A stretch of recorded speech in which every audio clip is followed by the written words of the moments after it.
Pengakuan Mah soal Bjorka. Baru kenal dapat imbalan $100 jika mengelola grup Telegram. Mah, 21 alias Bjorka Madiun. Pemuda asal Madiun, Jawa Timur memberikan pengakuan tentang hacker Bjorka. Dilansir sebelumnya, Mah ditangkap karena diduga membantu hacker Bjorka membuat grup Telegram. Dia kini telah ditetapkan tersangka oleh pihak kepolisian. Kombes Ade Yaya Suryana kepada wartawan, Jumat tanggal 16 September tahun 2022, menuturkan, tersangka Mah diduga berperan membuat grup Telegram dengan nama Bjorkanism. Dia menuturkan bahwa channel itu diduga mengunggah seputar informasi terkait Bjorka. Selanjutnya, channel Telegram tersebut digunakan untuk mengupload informasi yang berada pada Breadchat, ungkapnya. Mah sang Bjorka Madiun mengaku baru kenal dengan seseorang yang kemudian menamakan dirinya Bjorka.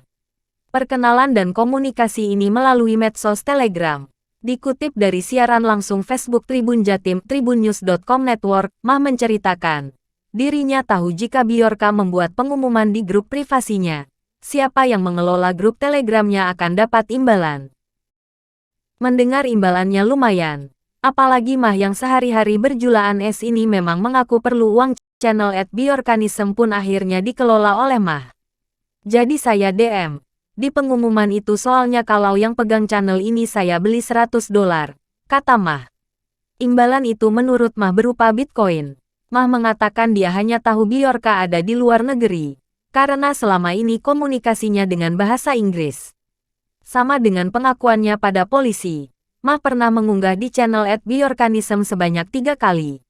Isinya terkait konten Bjorka yang berjudul Stop Being Idiot.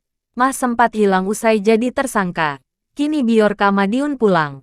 Keberadaan Mah 21, si Bjorka Madiun ini sempat misteri.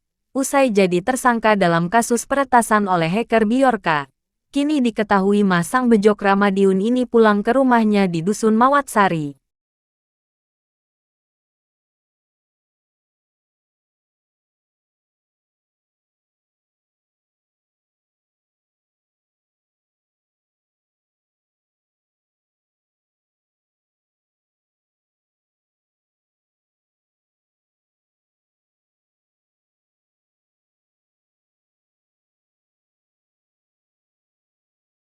Hai pemirsa Sri Popo TV, jangan lupa komen, like, dan subscribe, serta tonton terus berita-berita terupdate lainnya ya.